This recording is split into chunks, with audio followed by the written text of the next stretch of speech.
Football ট্রান্সফারও যে এক ধরনের বড় একটা নিউজ, বড় একটা এজেন্ডা ইউরোপিয়ান মার্কেটে, তো এই জিনিসটা আসলে দেখতে খুব ভালো লাগে। ভিনি হলে একেবারে পারফেক্টলি ফিট করে আর কি আর্সেনাল স্কোয়াডের সাথে। টপ টায়ারের হচ্ছে দুইটা রাইভাল টিম, মানে একে অপরের সাথে লিগ জেতা নিয়ে আর কি চলে তাদের দ্বন্দ্ব। তো সেই ক্ষেত্রে একটা রাইভাল টিমকে কখনোই তাদের বেস্ট স্ট্রাইকারটাকে আর কি আসলে দিয়ে দিবে না। হঠাৎ করে আর্জেন্টিনা থেকে স্পেনে যাওয়াটা অনেকটা ধরেন যে কালচারাল শকের মতন, অনেক কিছু নতুন জিনিস আপনি শিখছেন এত কম বয়সে, তার উপর আবার রিয়াল মাদ্রিদের প্রেশার, মিডিয়ার প্রেশার, ফ্যানদের প্রেশার। ইউরোপিয়ান ফুটবলের ট্রান্সফার মার্কেটে নাটক যেন থামছে না। একদিকে ভিনি আলভারেজ নাটক, রিয়াল বার্সা নাটক। এই নাটকের শেষ আসলে কোথায় হবে, কবে থামবে এই ড্রামা, সব বিষয়ে আলোচনা করব। আমাদের সঙ্গে আছেন আহমেদ শায়েক। শায়েক, আপনাকে স্বাগত জানাচ্ছি খেলা যুগে। Thank you. এই যে নাটকের কথা বলছিলাম, আসলে একদিকে আলভারেজ নাটক, একদিকে ভিনি নাটক। আপনার কাছে কি মনে হচ্ছে কোন নাটক কবে শেষ হবে? ট্রান্সফার মার্কেটের নাটক যত দেরিতে শেষ হবে তত বেশি মজা, কারণ শেষ দিন পর্যন্ত গিয়ে যখন প্লেয়ার কে কাকে নিবে, কেন নিবে, কোন পজিশনের জন্য নিবে, এইগুলা নিয়ে যখন একটু আর কি ক্লাবগুলোর মধ্যে দ্বন্দ্ব সৃষ্টি হয়, তখন যে জিনিসটা হয় যে এর মধ্যে অনেক না জানা নাম হঠাৎ করে উঠে আসে এবং হঠাৎ করে দেখা যায় একটা চমকপ্রদ কোনো সাইনিং হয়। তো সেই হিসাবে আমি বলবো যে নাটক চলতে থাকুক, যত বেশি নাটক চলবে, দর্শক হিসেবে, অ্যানালিস্ট হিসেবে আর পুরো মিডিয়া হিসেবে আমাদের জন্য এই জিনিসটা খুব ভালো যে আমরা আলোচনা করতে পারবো ফুটবলটা নিয়ে। মানে আপনি আপনার ব্যবসায়িক স্বার্থের কথা বলছেন? ব্যবসায়িক স্বার্থে না, ঠিক বলবো যে আমার ফুটবলের যে ফ্যান ইন্টারেস্টের জায়গা থেকে বলছি। তাহলে যে জিনিসটা হয় যে ফুটবল ট্রান্সফারও যে এক ধরনের বড় একটা নিউজ, বড় একটা এজেন্ডা ইউরোপিয়ান মার্কেটে, তো এই জিনিসটা আসলে দেখতে খুব ভালো লাগে। কারণ আসলে নর্মালি আমাদের দেশে বা আমাদের এইদিকে সাউথ এশিয়াতে এই জিনিসটা খুব একটা স্বাদ পাওয়া যায় না। তো এইটার কারণে ইউরোপিয়ান ফুটবল এত বেশি জমজমাট। আচ্ছা, এই যে নাটকের কথা বলছিলাম, ভিনি নাটক আসলে শেষ পর্যন্ত কোথায় গিয়ে থামবে বলে আপনার কাছে মনে হয়? আচ্ছা, ভিনির ব্যাপারটা এখানে বেশ কিছু জিনিসগুলো আসলে ওতপ্রোতভাবে জড়িত, তো যার কারণে আসলে একটু কমপ্লিকেটেড হয়ে গেছে। প্রথমত যে জিনিসটা, যে ভিনির কন্ট্রাক্ট হচ্ছে এখন 2026-27 সালের এই সিজনটা, এটাই আর কি এক মৌসুম বাকি আছে। এখন এক মৌসুম বাকি থাকতে কেন রিয়াল মাদ্রিদ এত বেশি তোড়জোড় করছে, তার কারণ হচ্ছে এই উইন্ডোতে যদি ভিনিসিয়াস জুনিয়রকে ছাড়তে না পারে, তাহলে জানুয়ারি উইন্ডোতে গিয়ে তার কন্ট্রাক্ট লেস দেন 6 মান্থস হয়ে যাবে। তখন পর আর 6 মাসের জন্য রিনিউ না করলে যেটা হবে যে একবার ফ্রি এজেন্ট, তখন সে মানে ফ্রিতে যে কোনো ক্লাবের সাথে কথা বলে কন্ট্রাক্টটা শেষ করে চলে যেতে পারবে নেক্সট সিজনের জন্য। সো যার কারণে রিয়াল মাদ্রিদের জন্য একটা বড় অঙ্কের অ্যামাউন্ট যদি কোনো ক্লাব থেকে পেতে হয়, তাহলে এই উইন্ডো থেকে তাহলে আসলে পেতে হবে। এটা হচ্ছে রিয়াল মাদ্রিদের জায়গায় একটা বড় সমস্যা। এখন সেকেন্ড অপশন হচ্ছে রিয়াল মাদ্রিদ থেকে রাখতে চায় কি চায় না।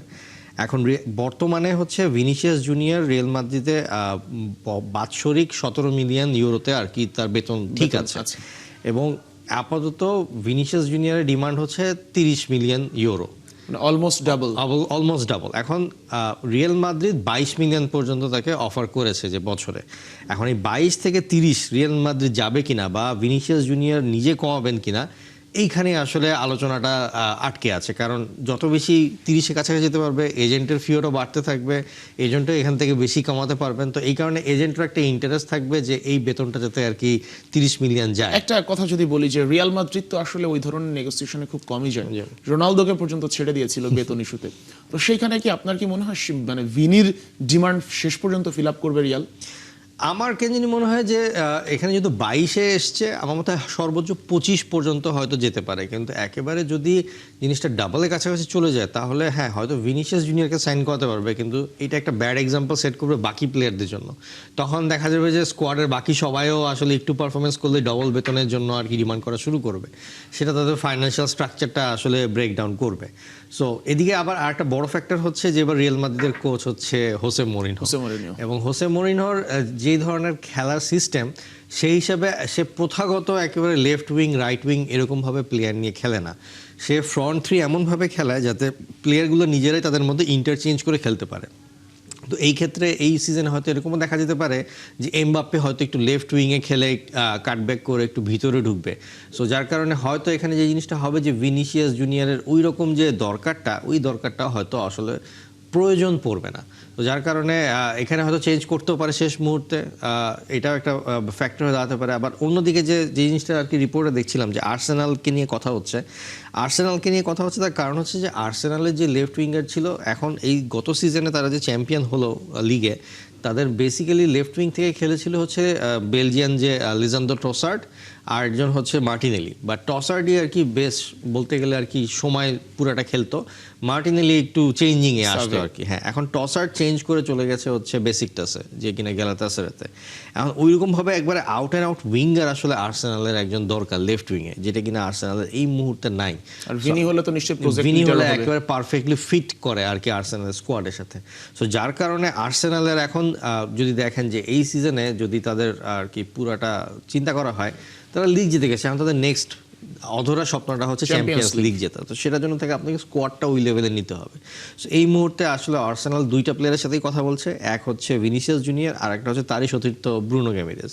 সো ব্রুনো গ্যামিরেজ আশা করি হয়তো শেষ পর্যন্ত সাইন হয়েই যাবে, মিডফিল্ডটা স্টেবল হয়ে যাবে, কিন্তু লেফট উইংটা এখনো একটু দরকার আছে। আমি বলবো যে ভিনিসিয়াস জুনিয়র বা ওই লেভেলের একজন প্লেয়ারকে। আর এই যে মানে ভিনির কথা তো বললাম, নাটক নিয়ে অনেক আলোচনা হলো, আরো একটা নাটক চলছে, সেটা হচ্ছে বার্সা ভার্সেস আতলেতিকো মাদ্রিদের সাথে হুলিয়ান আলভারেজ। এইটা আসলে কি মনে হচ্ছে, মানে কোনটা বেশি জটিল? আমি বলি যে ভিনির রিয়াল ছাড়া নাকি আলভারেজের বার্সায় জয়েন করা?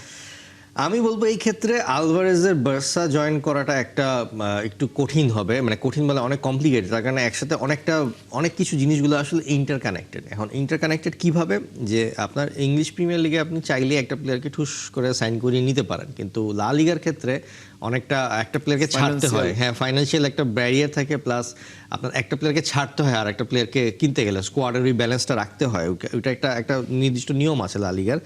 তো সেই হিসাবে এখন আপনি যদি হুলিয়ান আলভারেজকে নিতে চান, সবচেয়ে বড় সমস্যা হয়ে গেছে যে এখানে সে হচ্ছে অ্যাথলেটিকো মাদ্রিদের প্লেয়ার, এবং অ্যাথলেটিকো মাদ্রিদের প্লেয়ার মানে এখন বার্সা অ্যাথলেটিকো মাদ্রিদ তারা হচ্ছে একেবারে বলবো যে টপ লেভেল বা টপ টায়ারের হচ্ছে দুইটা রাইভাল টিম, মানে একে অপরের সাথে লিগ জেতা নিয়ে আর কি চলে তাদের দ্বন্দ্ব। তো সেই ক্ষেত্রে একটা রাইভাল টিমকে কখনোই তাদের বেস্ট স্ট্রাইকারটাকে আর কি আসলে দিয়ে দিবে না।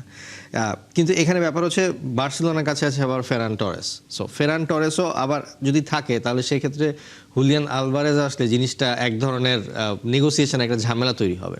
আর এদিকে আবার পিএসজিও চাচ্ছে হচ্ছে ফেরান টরেসকে। সো ফেরান টরেস যদি মুভ করে পিএসজিতে, তাহলে যেই টাকাটা পাবে আসলে বার্সা, আই থিঙ্ক তখন Barca will be able to buy Julian Alvarez, এবং একটা জায়গা যেহেতু ফাঁকা হচ্ছে তো সেই জায়গাটায়। তো এখন বার্সেলোনার এটা একটা বড় সমস্যা, কারণ সিজনের শুরুতে লেন্ডাওস্কি চলে গেছে, সেখানে হ্যারিকেনকে নেওয়ার চেষ্টা করেছে, হ্যারিকেন আসেনি কারণ সে বায়ার্ন মিউনিখে থাকবে। সো এখন একটা আউট অ্যান্ড আউট স্ট্রাইকার পাওয়া খুব দরকার বার্সেলোনার জন্য। আচ্ছা, ফেরান তোরেসের কথা বলছিলেন, ফেরান তোরেসের নাটক তো আবার দেখলাম যে গত দু একদিন ধরে খুব বেশি শুরু হয়েছে, বিভিন্ন ধরনের কথা বলছে, কমেন্টগুলো নিয়ে যদি একটু কথা বলতেন তোরেসের। হ্যাঁ, মানে ফেরান টোরেসের ব্যাপারটা হচ্ছে কি, ফেরান টোরেস আপনার বার্সেলোনাতেও সেকেন্ড স্ট্রাইকার, মানে মেইন স্ট্রাইকার হিসেবে ওরকম ভাবে খেলেনি গত কয়েক সিজন, এবং এখন আসলে সে সব সময় স্ট্রাইকার হিসেবেও খেলেনি। তো এখন সে চাচ্ছে মেইন স্ট্রাইকার হিসেবে খেলতে। এখন এদিকে পিএসজি যে তাকে চাচ্ছে, পিএসজিও কিন্তু তাকে মেইন স্ট্রাইকার হবে না। পিএসজি তাকে চাচ্ছে, তার একটাই কারণ হচ্ছে যে পর্তুগিজ যে স্ট্রাইকার গনজালো রোমেস, সে এসি মিলানে মুভ করেছে। সো যার কারণে সেকেন্ড স্ট্রাইকারের স্পটটা এখন খালি আছে। মেইন স্ট্রাইকার তো ডেম্বেলেই থাকবে, কিন্তু সেকেন্ড স্ট্রাইকারের জন্য তারা ফেরান টরেসকে চাচ্ছে, কারণ লুইস এনরিকে আবার ফেরান টরেসের সাথে এর আগে কাজ করেছে স্পেনে অন্যান্য টিমে। সো যার কারণে এখন ফেরান টরেসকে সবাই সেকেন্ড স্ট্রাইকার হিসেবে চিন্তা করছে, কিন্তু এর মধ্যে ফেরান টরেস আসলে এমন একটা অপশন খুঁজছে যেখানে সে মেইন স্ট্রাইকার হিসেবে খেলতে পারে। ফাইনালের গোলটা, হ্যাঁ, এই জন্য তারও একটু ডিমান্ড বেড়ে গেছে, এবং এজেন্টরা এই ফাইনালের গোলটাকে আসলে এক ধরনের বিক্রি করার একটা চেষ্টা করছে, যে তার ভ্যালুয়েশনটা আর কি বাড়ানোর চেষ্টা করছে। কিন্তু আসলে কি একটা গোল দিয়ে টোরেসকে আপনি মানে ভ্যালু অ্যাড করতে পারবেন?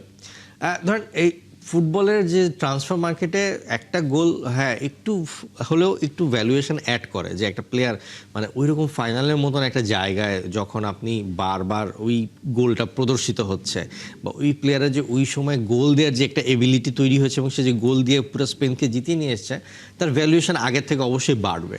কিন্তু ফেরান টরেসকে আপনি যদি ইন্ডিপেন্ডেন্টলি অ্যাজ এ প্লেয়ার চিন্তা করেন, আমি বলবো যে এখনও তার ভ্যালুয়েশন ওই হাই লেভেলে যায়নি যে তাকে আসলে ওই রকমভাবে সব ক্লাব নিয়ে কাড়াকাড়ি করবে। সো আই থিঙ্ক এখানে সেকেন্ড স্ট্রাইকার হিসেবেই চিন্তা করবে, বাট এর মধ্যে আসলে এজেন্টরা যতটুকু পারবে চেষ্টা করবে প্লেয়ারের ভ্যালুয়েশন বাড়ায়, তার ট্রান্সফার মানি বা তার হচ্ছে স্যালারিটা যদি একটু বাড়ানো যায়। সো এইটারই আসলে একটা যুদ্ধ চলছে যে কিভাবে তার ভ্যালুয়েশনটা বাড়ানো যায়। তো আসলে মানে কোথায় গিয়ে শেষ হবে? যে নাটকের কথা বলছিলাম, ভিনিত তো একটা সমাধান দিলেন, হ্যাঁ, আলভারেজেরটা আসলে মানে আপনি বললেন যে ফাইন্যান্সিয়াল যে স্পেস ফাঁকাটা, এরপরেও যে মানে আতলেতিকোতেও আসলে মানে কি মনে হচ্ছে আতলেতিকো কি আসলেই তাকে রাখতে চাচ্ছে নাকি দাম বাড়ানোর চেষ্টা করছে? আপনার কাছে কোনটা বেশি valid এখন মনে এখন হচ্ছে? হুলিয়ান আলভারেজের যে ব্যাপারটা, হুলিয়ান আলভারেজ অবশ্যই সে যেতে চাবে হচ্ছে বার্সেলোনাতে, কারণ বার্সেলোনাতে গেলে তার একটা প্রমোশন আরো ভালো হবে, তার প্রতি একটা ইন্টারেস্ট বাড়বে। সে আসলে মানে বার্সেলোনার খেলা একটা অন্য রকমের আর্জেন্টিনার প্লেয়ারদের জন্য। তো সেই ক্ষেত্রে এখানে হুলিয়ান আলভারেজের পার্সোনাল ইচ্ছা আছে, বাট আই থিঙ্ক এখানে রিয়াল অ্যাথলেটিকো মাদ্রিদ আসলে সবচেয়ে বেশি চেষ্টা করবে যে তাদের যাতে ভ্যালুয়েশনটা, তার যে ট্রান্সফার মানিটা, এইটা যাতে পুরোপুরি আর কি ভালো একটা দামে বিক্রি করতে পারে। সো এটার জন্য যত হোল্ড করবে অ্যাথলেটিকো মাদ্রিদ এবং যত লাস্ট ডে পর্যন্ত জিনিসটাকে টানতে পারবে, এটা অ্যাথলেটিকো মাদ্রিদের জন্যই আর কি খুব ভালো হবে, কারণ দিন শেষে অ্যাথলেটিকো মাদ্রিদ একটা বিশাল ভ্যালুয়েশন বা বিশাল টাকা পয়সা আসলে পাবে। বাট আই থিঙ্ক বার্সেলোনা আসলে তখনই এটাকে ট্রিগার করবে যখন দিন শেষে ফারান টরেস যদি পিএসজিতে যায়, ওই টাকাটা আসবে, ওইটা মানে ট্রান্সফার একটা মেরিগো রাউন্ডের মতন। একজন এক দলে গেলে ওই যে শূন্যস্থানটা তৈরি হয় বা যে টাকাটা পায় সেটা দিয়ে আর একটা প্লেয়ারকে কেনা হয়। সো সেই ক্ষেত্রে আমি বলবো যে ফারান টরেসের যাওয়াটার সাথে আসলে হুলিয়ান আলভারেজের আশাটা একসাথে ওতপ্রোতভাবে জড়িত। আচ্ছা, রিয়াল মাদ্রিদের ভিনিতে আর একটু ফিরতে চাই। সেটা হচ্ছে রিয়াল মাদ্রিদ মানে যে যতগুলো সাইনিং করিয়েছে মৌসুমে প্রত্যেকটা ইফেক্টিভ সাইনিং হবে বলে এখন পর্যন্ত ধারণা করা হচ্ছে। মানে এইগুলো কি ভিনিকে একটু মানে তার দল ছাড়ার ক্ষেত্রে বা ভিনিকে ছেড়ে দেওয়ার ক্ষেত্রে কোনো ইঙ্গিত দেয় কিনা? একদিকে দেয়, আবার আর একদিকে আবার সত্যি কথা বলতে যেহেতু তার সাথে স্যালারি নিয়ে নেগোসিয়েশন করতেছে, তার মানে অবশ্যই তার এই প্লেয়ারের প্রতি এক ধরনের ইন্টারেস্ট আছে।